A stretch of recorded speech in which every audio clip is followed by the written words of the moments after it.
तो नमस्कार दोस्तों।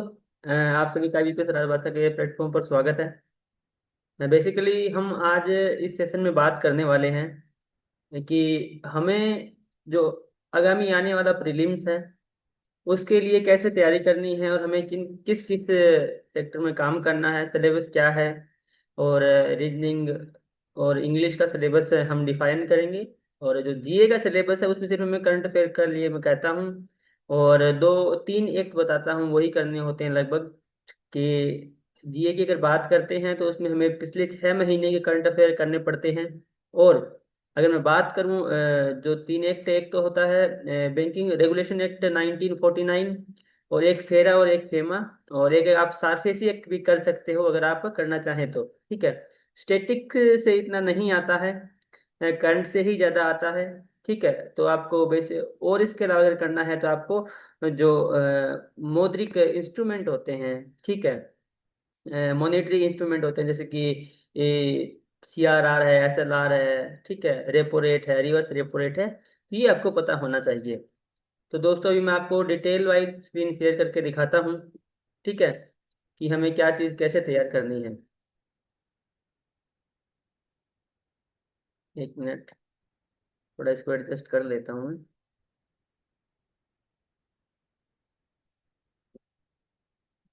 जस्ट 1 मिनट, स्क्रीन एडजस्ट कर लेता हूँ।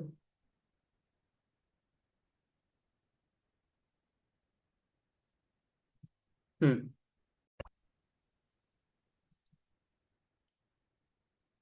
दिख रहा है सभी को स्क्रीन? दिख रहा है। ठीक है दोस्तों, हमारा विषय क्या रहेगा आज की इस वार्तालाप का? तो बेसिकली हमारा विषय देखिए कि हम करेंगे, जो प्रारंभिक परीक्षा है हमारी, उसमें हमें किन किन चीज़ों का ध्यान रखना है, क्या क्या सिलेबस आने वाला है, कौन कौन से टॉपिक आने वाले हैं, और किस टॉपिक पर हमें बहुत ज़्यादा ध्यान देना है ताकि हमारा प्रीलिम्स है वो एक रणनीति के साथ हम क्लियर कर सकें। ठीक है दोस्तों। अगर हम बात करें बेसिकली कि रीजनिंग की बात करते हैं, मैं ज़्यादा आपका और चीज़ों या फिर और बातों में वक्त नहीं जाया करूंगा, डायरेक्ट आपको बताऊंगा चीज़ें। एक एक मिनट, इसलिए स्लाइड लेके आते हैं। ये देखिए, अगर हम आईबीपीएस एसओ प्रीलिम्स की बात करते हैं, चाहे वो किसी की चाहे कौन सा भी स्ट्रीम हो, या आप राजभाषा से हो, आप लॉ ऑफिसर हो, या इसके अलावा आप एचआर हो, आप मैनेजमेंट वाले से हो, तो कोई भी आप स्ट्रीम ले, कोई प्रीलिम्स है वो लगभग सेम रहता है। लेकिन जब लॉ ऑफिसर और राजभाषा में एक डिफरेंस होता है मेजर, की जो मैथ का पोर्शन है वो नहीं आता है। ठीक है।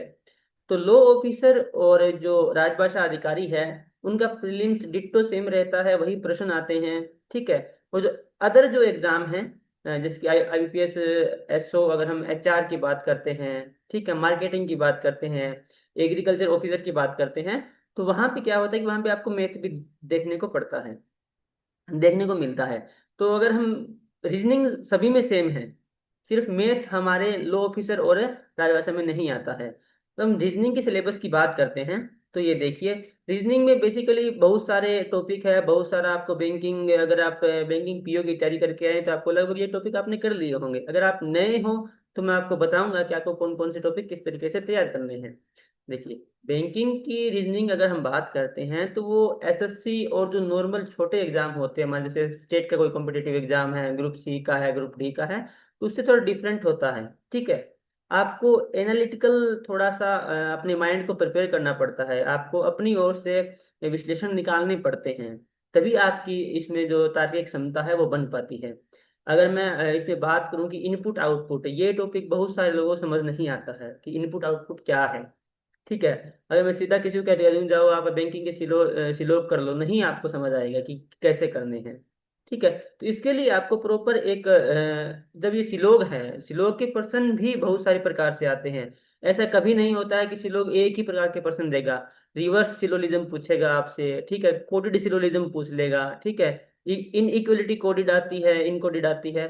तो आपको ये सब चीजें आप जब तैयारी करोगे, यूट्यूब से जब आप सर्च करोगे सिलेबस को, तो वहाँ जो भी अध्यापक आपको पढ़ा रहा होगा वो आपको जरूर ये चीजें बताएगा। मैं आपको कुछ टीचर बताऊंगा, ठीक है, जो निशुल्क आपकी तैयारी, जितने अपने नंबर चाहिए हमें प्रीलिम्स में, रीजनिंग में अगर हमारे 10 से 12 नंबर बन रहे हैं, और इंग्लिश में हम 10 नंबर स्कोर कर रहे हैं, और फिर जीए में अगर हम 8 नंबर स्कोर कर रहे हैं, ठीक है, तो लगभग 28 के आसपास होते हैं, ठीक है। और अगर हम बात करते हैं, फिर 28 होते हैं, और कट ऑफ अब की बार अगर हम देखें हैं तो पिछली बार से कुछ जब हमारा 2024 का एग्जाम था तो उससे बढ़ के आई है, ठीक है। 2023 वाले से 2024 में बढ़ी थी, फिर बढ़ रही है धीरे धीरे। तो आईबीपीएस एक पैटर्न अपनाता है, जो मैंने नोटिस किया। आईबीपीएस क्या करता है कि एक एग्जाम तो आपको बहुत ज्यादा थोड़ा सा ठीक देगा, एक अगले साल वाला बहुत ज्यादा हार्ड कर देगा, ठीक है। इस तरीके का आईबीपीएस पैटर्न अपनाता रहता है, ठीक है। तो जब हम मेंस दिया था, जब हमारा मेंस था, जब 2023 वाला मेंस था, तो मैंने उन साथियों से बात की कि मेंस इतना हार्ड नहीं आया था, टू द पॉइंट पर्सन थे। लेकिन जब 2024 का मेंस था तो उसमें हमने देखा था कि बहुत ज्यादा मतलब हार्ड पर्सन आए हैं, बहुत लेंथी पर्सन बना दिए गए हैं। सिलेबस वही है, ठीक है, लेकिन आपके दिमाग के साथ खेला गया था कि आप खुद को कितना स्टेबल रख पाते हो, ठीक है। तो दोस्तों अगर हम बात करते हैं अभी इस टॉपिक की, तो हम देख लें, ये पहला टॉपिक है अपना, रैंकिंग एंड डायरेक्शंस, ठीक है। रैंकिंग क्या होती है कि जैसे इसमें आपको बता देगा कि इसके इतने नंबर आए हैं, एक छोटा पजल बना के दे देगा, उसमें आपसे पूछ लेगा। और रैंकिंग आपसे पूछ लेगा फ्लैट की, ठीक है, कि ये फ्लैट है कि 6 फ्लैट है, नीचे वाला फ्लैट तल नंबर 1 है, ठीक है। तो ऐसे फ्लैट वाले पर्सन भी रैंकिंग में पूछ लेगा। डायरेक्शन के पूछ लेगा आपसे प्रश्न, ठीक है। डायरेक्शन में क्या पूछेगा, आपको जो बेसिकली हम देखते हैं कि ए है वो अपने घर से उत्तर की ओर चला, फिर बाएं मुड़ा, फिर इतनी डिग्री मुड़ा मुड़ा, ठीक है, फिर वह इतने किलोमीटर इस दिशा में चला। फिर उसमें प्रश्न बनता क्या है, उसमें बनता है कि वह किस दिशा की ओर उसका मुंह है, किस दिशा की ओर वह जा रहा है, वह अपने प्रारंभिक बिंदु से कितनी दूर है, ठीक है, वह अपने घर से किस दिशा में है, ठीक है। या फिर पूछ लेगा कि इस पॉइंट से इस पॉइंट की दूरी कितनी है। और जैसे मान लो कि बिंदु सी है, वो ए और बिंदु बी के संदर्भ में किस दिशा में है। तो ऐसे प्रश्न आपसे डायरेक्शन में पूछे जा सकते हैं। अगर हम बात करते हैं फिर ब्लड रिलेशन की, ठीक है, ब्लड रिलेशन टॉपिक बहुत ही महत्वपूर्ण होता है, 2 से 3 प्रश्न आपको देखने को मिलते हैं। तो ब्लड रिलेशन ऐसा टॉपिक है कि अगर आप ठीक से करके जाओ, कॉन्सेप्ट इसका क्लियर होता है, तो आपको ये नंबर दे के ही जाता है, ठीक है। और अब आपको एक बार मैं सोर्स बता देता हूँ कि आपको पढ़ना कहाँ से है। देखिए, 2-3 टीचर है जो कि बैंकिंग के लिए अच्छा पढ़ाते हैं, ठीक है, आपको देखा होगा।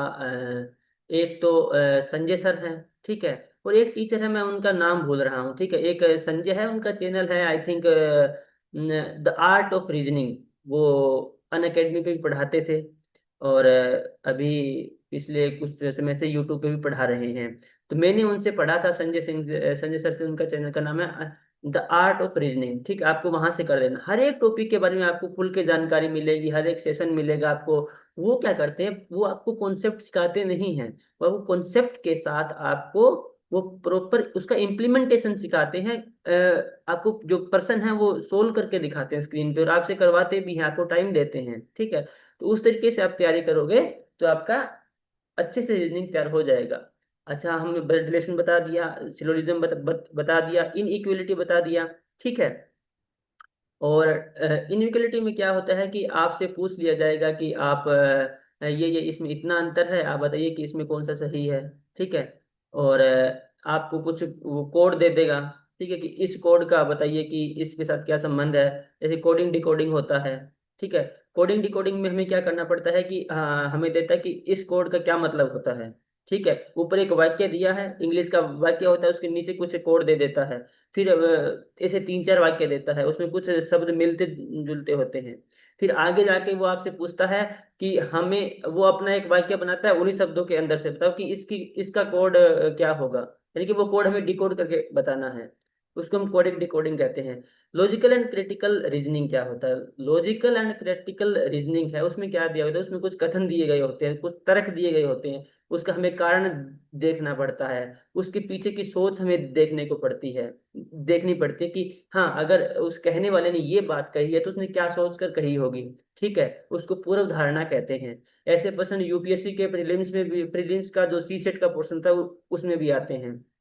भरमार रहती है ऐसे प्रश्नों की, कि इस कथन के पीछे लेखक की या फिर कहने वाले की पूर्व धारणा क्या है। कथन ये है तो इसके पीछे तर्क क्या हो सकते हैं। कि कोई कोई समस्या दे देगा आपको, तो उस समस्या कौन कौन से समाधान हो सकते हैं। ठीक है। डाटा सफिशिएंसी है। और इसके साथ आपको अल्फान्यूमेरिक सीरीज है। ठीक है, आपको दे देगा कि एक आंकड़ा दे, एक संख्या दे देगा, उसमें कुछ नंबर लगा देगा कि इस नंबर को अगर इससे हम सम से बदलते हैं, और सभी और से दाएं से हम इसको इस नंबर से बदलते हुए चलते हैं। मान लो कि 5 अंकों की कोई संख्या है, वो कह दे कि सभी विषम स्थान वाले जो अंक हैं उनको आप सम स्थान वालों से चेंज करोगे। फिर पूछेगा दाएं के दूसरे में से अगर हम 2 घटाते हैं, तो इस संख्या उत्तर आने वाली संख्या का पहला जो है वो पहला या दूसरा अंक क्या होगा। इसे घुमा फिरा के आपसे प्रश्न पूछे जाते हैं। और मैं बात करता हूँ पजल और सिटिंग अरेंजमेंट की। देखिए, मैं हमेशा से ही मेरे पास फोन आते हैं कि सर रीजनिंग कैसे टैकल करें, हमें पजल हमसे नहीं हो रहा है। ठीक है, हम पजल में फंस रहे हैं। और अरेंजमेंट, अच्छा ये अरेंजमेंट की स्पेलिंग गलत है। ठीक है, ये अरेंजमेंट की यहाँ पे स्पेलिंग गलत कर दी है मैंने। 1 मिनट यहाँ दिखाता हूँ आपको। ये स्पेलिंग गलत है थोड़ी सी, इसको ठीक माफी चाहता हूँ इसके लिए। तो पजल में आपसे पूछ लेगा कि डबल आर होगा ना? पजल में आपसे पूछ लेगा कि आपसे कुछ डाटा दे देगा, उसमें कुछ डाटा हटा देगा, बहुत बड़े बड़े पजल दे देगा। ठीक है, फिर आपसे सीटिंग अरेंजमेंट उसी के अंदर पूछ लेगा कि ये यहाँ हम बैठा है, इतनी रो है, इस दिशा में इसका चेहरा है, इसके इतने अंक प्राप्त हैं, ये अंक वाला पीछे बैठा है। मतलब कुछ भी डाटा दे के आपसे पूछेगा, वो आपको उलझाने की कोशिश करता है। और बेसिकली हम करते क्या है कि हम अगर कोई पजल को पहले उठा लेते हैं तो हमारा वक्त बहुत बर्बाद हो जाता है। हमें यहाँ पे बहुत मैक्सिमम स्कोर नहीं करना है। स्पेसिफिकली राजभाषा अधिकारी का प्री निकालने के लिए आपको कोई बहुत ज्यादा पजल और बहुत ज्यादा अंक नहीं लेके आने हैं। 125 नंबर का हमारा पेपर होता है, उसमें से हमें मैक्सिमम अगर हम 30 नंबर या 35 नंबर टारगेट करके चलते तो भी हमारा हो जाएगा।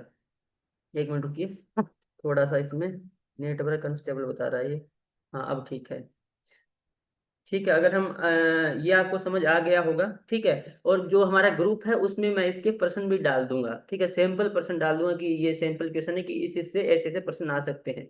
बाकी आप एक काम कीजिएगा, संजय सिंह का जो एक एक बार मेरे कहने पे देखिए, मुझे कोई ना तो मैं उनसे कभी पर्सनली मिला हूँ, ठीक है, ना मैं उनको जानता, सिर्फ मैं उनसे पढ़ा हुआ हूँ यूट्यूब के थ्रू। उनका चैनल है द आर्ट ऑफ रीजनिंग। ठीक है, संजय सिंह नाम है, मैं उनसे सिर्फ पढ़ा हुआ हूँ। ना मेरी उनसे कभी बात हुई है, ना मैं उन लोगों को कोई प्रमोशन कर रहा हूँ। ठीक है, मेरा उनसे पढ़कर प्रीलिम्स हुआ है, मेरे लिए वही बड़ी बात है, वही मैं आपको बता रहा हूँ। ठीक है, ये बात क्लियर रखना। कल को ये ना कहे कि अमित भैया तो हमें ये बताते हैं, वो तो उस टीचर से मिला हुआ है, और वो तो ये खाता है, पैसे खाता है, क्योंकि 1-2 शिकायतें मेरे पास आई है।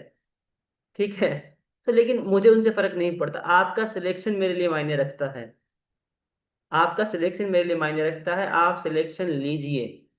ठीक है, वही सबसे बड़ी बात है मेरे लिए। मुझे न, मैं वही बताऊंगा जो ऑथेंटिक होगा आपको, जिससे मैं पढ़ा हूँ, जिससे मेरा सिलेक्शन हुआ है।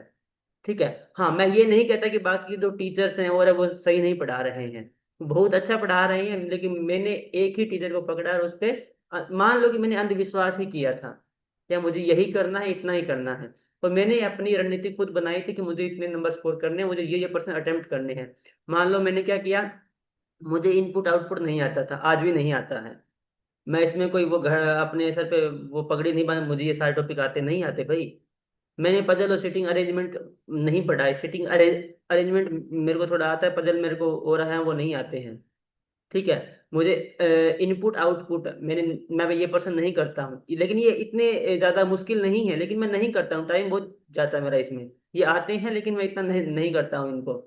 मैं जाता हूँ, मेरी लॉजिकल एंड क्रिटिकल थोड़े, रीजनिंग थोड़ी ठीक है, बोलर रिलेशन अच्छा है, सिलोग अच्छा है, इनइक्वालिटी अच्छा है। ठीक है, ये मेरा फेवरेट टॉपिक है, ये मेरे तीनों टॉपिक फेवरेट थे। इनइक्वालिटी, रिवर्स इनइक्वालिटी पूछ लेगा आपसे, कोडेड पूछ लेगा, इनकोडेड पूछ लेगा। ठीक है, तो ये मेरे अच्छे थे, ये कोडिंग डिकोडिंग वाला, इनइक्वालिटी, सिलोग, ब्लड रिलेशन, और alpha numeric series, order and ranking और डायरेक्शन। इतने टॉपिक आप कर लेते हो तो इससे 10 से 12 प्रश्न आते हैं और आपका प्री का रीजनिंग का पोर्शन कंप्लीट हो जाता है। आईपीएस, राजभाषा और लॉ ऑफिसर, लॉ का मैं नहीं कहता लेकिन राजभाषा के लिए सफिशियंट है। ठीक है। अगर हम दूसरे स्लाइड की बात करते हैं तो हमारा यहाँ आता है इंग्लिश का सिलेबस। ठीक है, एक मिनट चेक कर लेता हूँ चल रहा है क्या।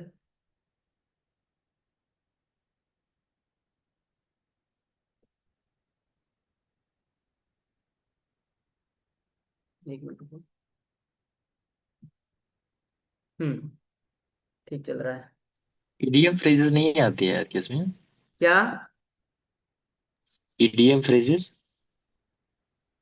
इडियम एंड फ्रेजेस, ये है ना वर्बल एबिलिटी, एंटोसिनो वर्ब, यानी कि जी। उसमें आता है। इडियम फ्रेज आपसे पूछता है लेकिन ऐसे नहीं पूछता, मैं आपको बताऊंगा क्या प्रश्न कैसे पूछता है। जैसे एसएससी में डायरेक्ट पूछता है ना, वैसे इसमें डायरेक्ट नहीं पूछता है। यहाँ तो आपको कोई पैराग्राफ दे देगा, उसके अंदर पूछ लेगा। जैसे एक पैराग्राफ दिया है उसने, ठीक है, उसमें ही एक दो पैरा जंबल पूछ लिया आपसे, उसमें ही आपको एयर स्पोर्टिंग का पूछ लिया, उसमें ही एक दो एंटोसिनो पूछ लिया, ऐसे पूछता है। यानी कि आपको इंग्लिश को अपने बिहेवियर में कैसे समझना है, आपको इंग्लिश लैंग्वेज समझनी है। वहाँ ग्रामर इतना, ग्रामर इंपॉर्टेंट है। हर एक लैंग्वेज है वो ग्रामर से ही बनती है, मैं ये कभी नहीं कहूँगा ग्रामर इंपॉर्टेंट नहीं है। लेकिन आपको इंग्लिश को पढ़ने की, समझने की, आपको वो एबिलिटी कितनी है, आईबीपीएस ये देखता है। इसीलिए आप एडिटोरियल पढ़िए। और इसके लिए मैंने क्या किया था, मैंने निमिषा बंसल की परफेक्शन की क्लास की थी। और परफेक्शन की क्लास में मैंने क्या किया था, मैंने ये किया था कि मुझे कैसे चीजें करनी है और किस तरह का पर्सन आता है और इस पर्सन को टेकल करने का तरीका क्या है। बस मैंने इतना ही देखा था और फिर मैंने प्रैक्टिस की थी। और मैंने प्रैक्टिस में कोई कंजूसी नहीं की थी। ठीक है, मैंने कभी प्रैक्टिस में कोई कंजूसी नहीं की थी। जैसे ही मैंने चैप्टर कंप्लीट किया है, मैंने उसकी प्रैक्टिस की है। ठीक है। बहुत सारे यूट्यूब चैनल है, निमिषा बंसल ही नहीं, बहुत सारी मैडम है, बहुत सारे टीचर जो इंग्लिश बहुत अच्छा पढ़ाते हैं। ठीक है। तो हमें क्या करना है, इसके लिए हम वहाँ यूट्यूब पे जाएंगे। जैसे आपने रीडिंग कॉम्प्रिहेंशन किया, ठीक है, आपने एक टीचर से, मतलब जो आप जिसका आपने समझ आता है उसका आपने कर लिया। फिर आप एक चीज करो, यूट्यूब पे जाओ, ऐसे लिखो कि reading comprehension for IBPS PO और एसओ, मैराथन कर दो। वहां पे आपको पांच छह रीडिंग कॉम्प्रिहेंशन कोई मैराथन मिल जाएगी, वो जाके देख के कर लो उसको। और फिर जाके कभी एक हफ्ते बाद ये जब आपका चैप्टर पूरा कंप्लीट हो जाए तो उसका एक चैप्टर वाइज टेस्ट लगा लो। इस तरीके से आपको स्टेप बाय स्टेप तैयारी करनी है। ठीक है।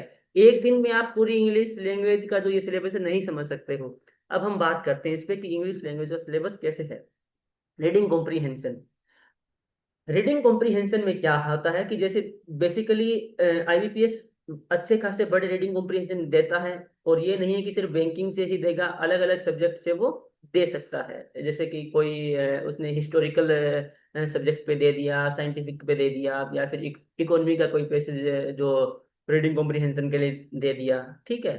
तो उसमें ये करता क्या है, रीडिंग कॉम्प्रीहेंशन के अंदर भी वह हमसे प्रश्न पूछता है। हमसे जो पर्सन, यानी कि जो उस जो पैराग्राफ है उसमें जो फैक्ट है वो भी पूछता है। साथ में हमसे एंटोसिनो भी पूछ लेता है। फिक्स नहीं है कि कहाँ आपसे एंटोसिनो पूछेगा। ठीक है। एक मैं ये नहीं कहता कि ऐसे पर्सन, डायरेक्ट पर्सन भी आते हैं लेकिन इतना नहीं आता है कि आप केवल उनके सहारे रह सको। आपको हर चीज की समझ आनी चाहिए। ठीक है। आपको जो वाक्य दिया हुआ है वो नेगेटिव है या पॉजिटिव है, उसकी समझ होनी चाहिए। ठीक है। आपको कैसा वर्ड यहाँ पे चुनना है। ठीक है। और फिल इन द ब्लैंक्स, मैं आप बता, फिल इन द ब्लैंक्स होता है वो ग्रामेटिकली भी आता है। और आपसे क्या देगा, दो या तीन वर्ड दे देगा, फिर आपको उनको अरेंज करके भी करना है, वो भी पर्सन आते हैं। और इसके अलावा एक पैराग्राफ दे देगा जिसके अंदर आपसे पांच से छह या फिर पांच या फिर सात या फिर 10 ऐसे वो खालिस्तान छोड़ देगा। वो आपको फिल करने हैं ऑप्शन वाइज। ठीक है। जिससे कि आपका वो जो पूरा पैराग्राफ है वो कंप्लीट हो जाए, उसका एक सेंस बने। ठीक है। तो आप उस सेंटेंस को पढ़ोगे ना, जब आप ये करने जाओगे फिल इन द ब्लैंक्स, तो आपको पता चलेगा कि ये सेंटेंस नेगेटिव निष्कर्ष निकाल रहा है या पॉजिटिव निकाल रहा है। पॉजिटिव निकाल रहा है तो वहां पे आपको पॉजिटिव वर्ड चुनना है। और वर्ड किस तरीके से चुनना है, वर्ड आपको चुनना है कि वो सेंटेंस है वो किस आगे वो पैराग्राफ है वो किस टेंस में बात कर रहा है, उसी टेंस में आपको पहला सेंटेंस चुनना है। ठीक है। और वो कहना क्या चाह रहा है, मैंने कि वो आपको समझ होनी चाहिए उस लैंग्वेज की, कि आगे ये चल रहा है जो पूरा पैराग्राफ वो किस टेंस में चल रहा है, कौन सी वॉइस लग रही है। ठीक है। और टेंस में भी कौन सा, जैसे कि प्रेजेंट टेंस है, प्रेजेंट टेंस में कौन सा टेंस आ सकता है, आगे पीछे क्या लगा हुआ है, प्रीपोजिशन क्या है। ठीक है। हेल्पिंग वर्ब पहले कौन सी लगी हुई है, अगर इज लगा हुआ है तो संभावना है कि ये कंटिन्यूस होगा। ठीक है। तो इस तरीके से आपको ग्रामर का भी एक सूझबूझ के साथ प्रयोग करना है। ठीक है। One word substitution. ठीक है। ये जो पोर्शन है ये पूरा वोकेब का पोर्शन है। ठीक है। वन वर्ड सब्स्टिट्यूशन आपसे पूछ लेगा, ये आपको पता है, आपने बहुत सारे एग्जाम दिए, उसमें आप देखें क्लोज टेस्ट बता ही दिया है। ठीक है। और एक चीज मैंने देखी है, यहाँ पेरा जंबल वाला अलग है, क्लोज टेस्ट में के साथ साथ वो क्या करता है कि पेरा जंबल और इन चीजों को मिक्स करके देता है। ऐसे प्रश्न आते हैं क्लोज टेस्ट और पेरा जंबल को मिक्स कर देगा। ठीक है। और पेरा जंबल और वन वर्ड स्वैप को मिक्स कर देगा, ऐसे प्रश्न पूछता है। वर्ड यूज और वर्ड स्वैपिंग क्या है कि आपको क्या क्या करेगा, आपको तीन से दो सेंटेंस दे दिए या फिर एक एक बड़ा सेंटेंस दे दिया, उसमें चार वर्ड हाईलाइट कर दिए। ठीक है। उनको वो सही ऑर्डर में नहीं लगाएगा, जब आप उसको पढ़ोगे तो उसका सेंस कुछ गलत आएगा। ठीक है। लेकिन आप जब जब ए को बी से बदलोगे, बी को ए से बदलोगे, या फिर ए डी को बदलोगे, सी बी को बदलोगे, तो वो कहीं ना कहीं जो सेंटेंस है वो अपनी एक परफेक्ट टोन में, या फिर जो उसका उद्देश्य है वाक्य का, जो संदेश देना चाहता है वो उससे कंप्लीट होगा। वो वर्ड स्वैपिंग के द्वारा हमें उस सेंटेंस को करेक्ट करना पड़ता है। और ये आता है, ये पैराजंबल और वर्ड स्वैपिंग को मिक्स करके बताता है वो। एरर स्पॉटिंग, ये ग्रामेटिकली पोर्शन है। ठीक है। इसमें स्पेलिंग का भी पूछ, स्पेलिंग के एरर भी आ सकते हैं, ग्रामर के भी आ सकते हैं। ठीक है। Paragraph completion. ठीक है। ये इसके साथ पूछता है, पैराग्राफ कंप्लीशन का कई बार बीच में करता है ये। पैरा जंबल को दे दिया और ऊपर एक सेंटेंस दिया, नीचे एक दिया, बीच में एक दो को खाली छोड़ा, बीच में खालिस्तान पूछ लिया। वैसे ये जो एसओ के प्री में नहीं आते हैं, बेसिकली जो पीओ का जो मेंस होता है उसमें ये इस प्रकार के प्रश्न ज्यादा आते हैं। ठीक है। एसओ का जो प्री होता है उसमें इतना सब कुछ मिला के नहीं पूछता है। ठीक है। एंटोसिनो का आपको बता ही दिया है। वर्बल एबिलिटी यानी कि आपका जो फ्रेज वगैरह है। ठीक है। वन वर्ड सब्स्टिट्यूशन है, ये आपको पता होने चाहिए, यानी कि मुहावरे, हिंदी में हम इनको मुहावरे कहते हैं। ठीक है। अब बात कर लेते हैं आगे क्या है, अरे कहाँ गया। हाँ। अरे भाई, हाँ। हाँ, ये देखिए, अब हम आपके सवाल और जो शंकाएं हैं वो ले लेते हैं। मैं लेट इसीलिए हुआ क्योंकि मैं पीपीटी बना रहा था। ठीक है। ये पीपीटी बनाते बनाते ही मैं थोड़ा सा लेट हुआ था। ठीक है। आप अब अपना माइक ऑन करिए। अब मैं प्रेजेंटेशन ऑफ करने वाला हूँ बेसिकली। ठीक है। सभी का इस प्रेजेंटेशन तक का सभी का धन्यवाद और जय हिंद। स्क्रीन शेयर को स्टॉप कर देते हैं, अब मैं आता हूँ। हम्म। ये अब करेंट अफेयर नहीं बताया। हम्म। Current affair. हाँ, अच्छा अच्छा, हाँ ठीक है, उस पर बात कर लेते हैं एक बार। ठीक है। इसका पेमेंट पता नहीं क्या है, एक मिनट रुको दोस्तों। हाँ, अब हम बात कर लेते हैं कि हमें करंट अफेयर कैसे करने हैं। ठीक है। देखिए, मैं क्या करता था, जैसे एग्जाम है, ठीक है, अभी मान लो कि आपका एग्जाम शेड्यूल्ड है जुलाई अगस्त में। 29 ठीक है। अगस्त। क्या? 29 अगस्त को है प्रीलिम्स। ठीक है। तो मान लो कि जुलाई अगस्त में आपका एग्जाम है, तो आप क्या करोगे, आप करोगे पिछले 6 महीने करंट अफेयर।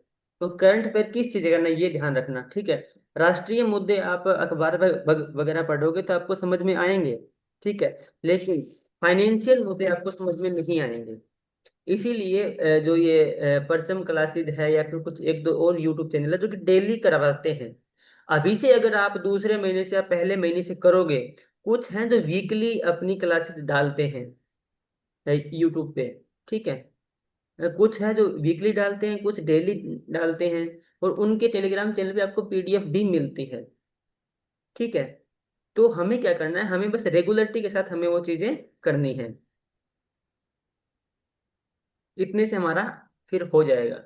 ये नहीं है कि आज हम, हाँ एक चीज ध्यान रखना, कि अगर आप एक चैनल से स्टार्ट कर दिया, आपने 1 महीने कंप्लीट कर दिया, ठीक है, तो लास्ट तक आपको उसी का करना है, ठीक है, बदलना नहीं है। फिर आपकी रेगुलरिटी नहीं नहीं बनेगी, ठीक है। और आप जब करंट अफेयर कर रहे हो ना, मान लो आपने करंट अफेयर किया, उस करंट अफेयर करने के बाद आप क्या करोगे, 1 मिनट, हाँ अगर आप करंट अफेयर कर रहे हो, तो आप ये मत सोचना कि हाँ मैंने इस मैराथन को कर लिया है, मेरे करंट अफेयर याद हो चुके हैं तो मेरा कंप्लीट नहीं। आप अलग अलग प्लेटफॉर्म पे जाके टेस्ट लगाओगे, ठीक है। और टेस्ट में कुछ प्रश्न उस मैराथन से मिलेंगे, उस टीचर के पढ़ाए मिलेंगे, कुछ नहीं मिलेंगे। तो घबराने की बात नहीं है। आगे पीछे हर मंथ के बाद आपको हर एक प्रश्न मिलेगा। आपको वो मैराथन जो टीचर पढ़ा रहा है उसकी जो क्लास आप ले रहे हो वो, और टेस्ट सीरीज, इन सबको मिला के अपने एग्जाम की प्रिपरेशन करनी है, ठीक है। सब आपका एक मटेरियल होगा, ये आपका कोई मटेरियल अलग अलग नहीं है, ठीक है। और कोई भी अकेला मटेरियल आपका संपूर्ण नहीं है खुद में, ये भी ध्यान रखना। ये मत सोचना कि हाँ मैं सिर्फ ये टीचर से पढ़ लूंगी, टेस्ट नहीं दूंगा या नहीं दूंगी तो मेरा क्लियर हो जाएगा, नहीं, ठीक है। टेस्ट भी आपके उस सब्जेक्ट को तैयार करने का एक चैप्टर ही मानिए, ठीक है। जब तक आप टेस्ट नहीं दोगे तो आपको खुद का पता आपकी क्या औकात है, ठीक है। एकदम अक्खड़ भाषा में यही होता है कि आपकी क्या औकात है, जब आपकी औकात का पता ही नहीं चलता है, आप कितने पानी में हो, ठीक है। तो आपको क्या करना है, हर एक चैप्टर करने के बाद चैप्टर वाइज टेस्ट देना है। और जब एग्जाम आए, एग्जाम से 1 महीना पहले बचे, तब आपको ओली बोर्ड और गाइडली पे जाके, ठीक है, ओली बोर्ड गाइडली और टेस्ट सीरीज, अब तो जो टेस्ट बुक है ना उसके भी लेवल ठीक हो रहा है टेस्ट का। जब हम दे रहे थे तो मैं तो बिल्कुल भी पसंद नहीं करता था, लेकिन अब उसके पर्सन देखता हूँ तो ठीक ठाक उन्होंने अपना बैंकिंग का जो स्तर है, या फिर आईपीएस, स्पेशली आईपीएस एसओ के लिए उन्होंने अपना जो स्तर है वो अच्छा किया है। पहले इतना नहीं था। आप जब शुरुआती दौर में अब तैयारी कर रहे हो तो फुल टेस्ट मत लगाना एक बार, अगर आपने सिलेबस कंप्लीट नहीं किया है तो फुल टेस्ट लगाने की कोई जरूरत नहीं है, वो आपके लास्ट के 1 महीने में काम आएंगे। आप जो चैप्टर करते हो उस चैप्टर का जाके टेस्ट लगाइए। और ये जरूरी नहीं है कि आप इसी साल 2000 26-27 वाली वैकेंसी है इसके लिए लगाओगे, नहीं, आप पुराने टेस्ट भी जाके वहां पे लगा सकते हो। हमारा कॉन्सेप्ट, हमारा चैप्टर तैयार होना चाहिए, ठीक है दोस्तों। और इसके अलावा सर। करंट अफेयर का, हाँ करंट अफेयर जो वित्तीय सेक्टर के हैं, ठीक है, यानी कि बैंकिंग रिलेटेड करंट अफेयर आपको ज्यादा आते हैं। जैसे कि जो वित्तीय संस्थान है, सेबी है, नाबार्ड है, सिडबी है, ठीक है, और आईएमएफ है, इनके अध्यक्ष कौन है, अपॉइंटमेंट्स आती है, इनमें से किस को अध्यक्ष बनाया गया, किसको बदला गया, ठीक है, किस बैंक का कौन सीईओ एमडी है, कौन ईडी, मतलब इस तरीके से प्रश्न आते हैं। गवर्नर कौन है, और कुछ स्टेटिक प्रश्न आते हैं आरबीआई की साइट पे। और हाँ, एक बात मैं कहता हूँ कि 6 महीने से एक रेगुलरिटी बना लीजिए कि दिन में एक बार आरबीआई की साइट पे होके आएंगे। सर्कुलर आते हैं वो नहीं पढ़ने हैं आपको, वहाँ सर्कुलर आ रहा है वो नोटिफिकेशन वो नहीं पढ़ना है आपको, बस जाके सीआरआर का को देख लिया, ठीक है, कहीं कुछ सर्च कर लिया। एक बार आप हर रोज 2 मिनट के लिए, 3 मिनट के लिए आरबीआई की वेबसाइट जरूर जरूर आप विजिट करोगे। हाँ अब क्या है कि एक आया है प्रजापति का वो कमेंट है कि, कमेंट ले लेता हूँ मैं, इसमें चला गया ये, 1 मिनट।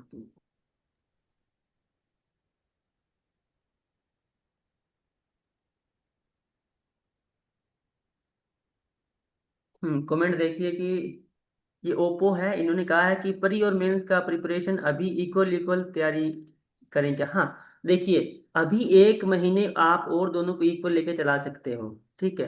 अभी आप क्या करोगे, अभी आपको पहले मेंस का अपना प्री का हर एक चैप्टर तैयार करना है आपको, ठीक है। और मेंस में आपको अपनी टाइपिंग और ट्रांसलेशन पे ध्यान देना है। ट्रांसलेशन और टाइपिंग बहुत क्रूशियल होता जा रहा है। जो इसको हल्के में लेगा वो पिछड़ता जाएगा। ठीक है। कितना कट ऑफ वो टारगेट करें, देखिए। जब कट ऑफ आता है ना, पिछले साल के कट ऑफ से आप अपना 6 से 7 नंबर हाइयर मानिए। ठीक है। अपना कट ऑफ बना के चलिए। अपने को सेव करना है। ठीक है। दुनिया क्या कर रही है, किसी से कोई कोई कोई मतलब मत रखो। हम कहाँ सेफ हो सकते हैं, उतनी मेहनत कीजिए। मैं जब पहले एग्जाम देता था तो मेरा रवैया होता था कि मैं कट ऑफ के आसपास का टारगेट करता था कि हाँ कट ऑफ से 1-2 नंबर फालतू आएंगे, अपना हो जाएगा। नहीं, अपना मैक्सिमम देके हमें मैक्सिमम स्कोर करना है, बात खत्म। कुछ नहीं सोचना है। सब यहाँ पे सिलेक्शन लेने के लिए आए हुए हैं। ठीक है। कोई यहाँ पे ऐसा नहीं है कि भाई संत बाबा है या फिर जो करेगा ये बढ़ जाएगा, अगर हम ज्यादा कट ऑफ ज्यादा अंक प्राप्त करेंगे तो इसका कट ऑफ बढ़ जाएगा, ये ट्रेंड बढ़ जाएगा, कंपटीशन बढ़ जाएगा, कुछ मत सोचिए। ठीक है।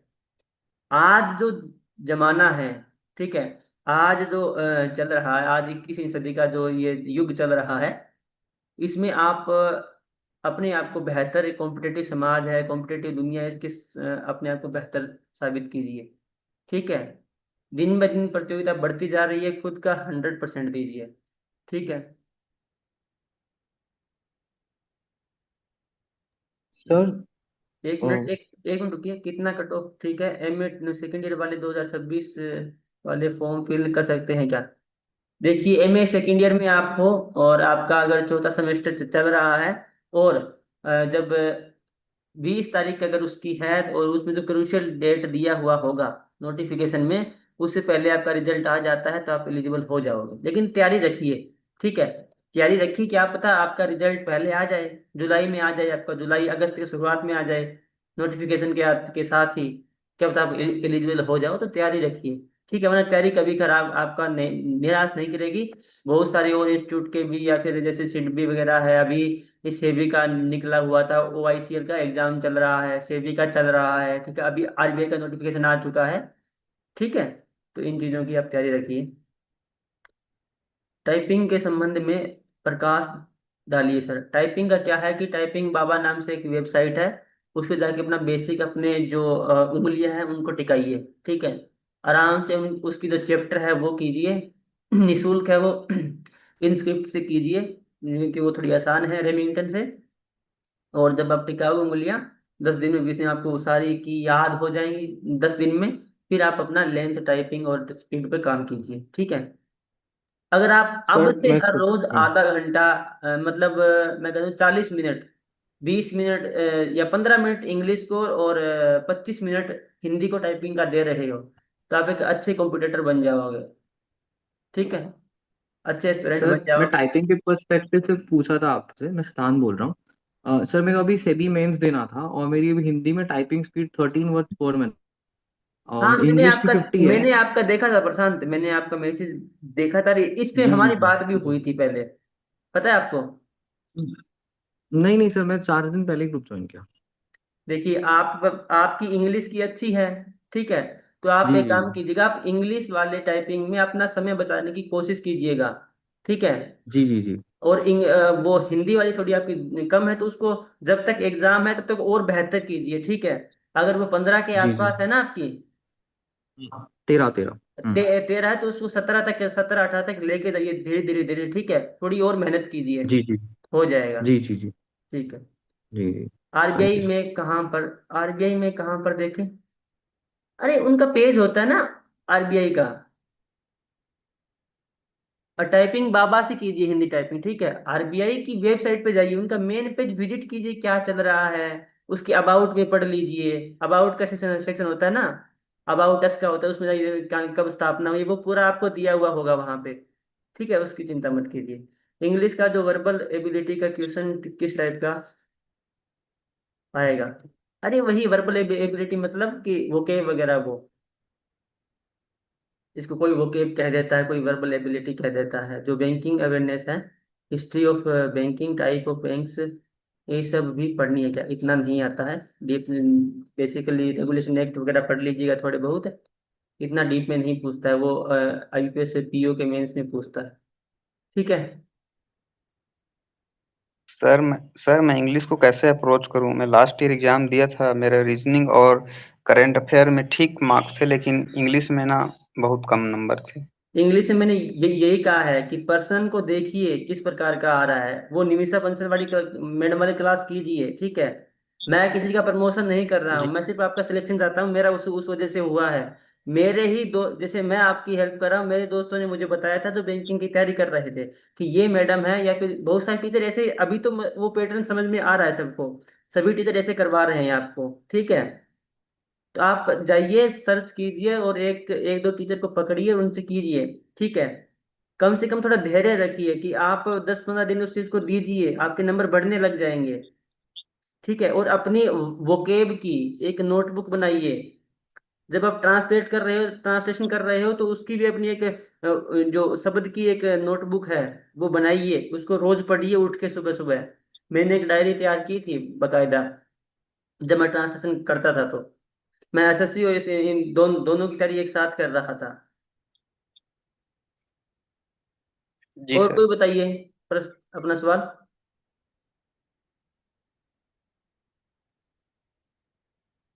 हेलो। हरेंद्र, हरेंद्र चुप कैसे हो भाई? हाँ। हाँ जी अमित। हाँ।